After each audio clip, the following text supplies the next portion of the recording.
جی مزدور ساتھیوں، آج یہ پرامن احتجاج اپنے ان برطرف مزدوروں کی بحالی کے لیے ہے جس کو فاطمہ فرٹیلائزر کی انتظامیہ نے بلا جواز برطرف کر دیا ہے، اور یہ ہم احتجاج اس لیے کر رہے ہیں کہ یہ فیکٹری 4 سال کی محنت سے مزدوروں نے قائم کی تھی، جس میں ہمارے 5-6 ساتھی یہاں پہ شہید ہوئے، بے شمار زخمی ہوئے۔ اب جب یہاں پہ کام شروع ہوا تو مزدوروں کو کام نہیں کرنے دیا جا رہا ہے۔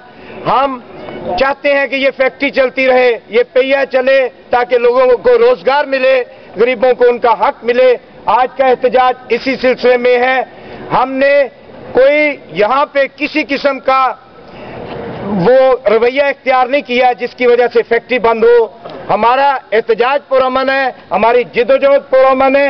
ہم صرف یہ مطالبہ کرتے ہیں کہ جن مزدوروں کو برطرف کیا گیا ہے ان کو فوری طور پہ بحال کیا جائے۔ مزدور اتحاد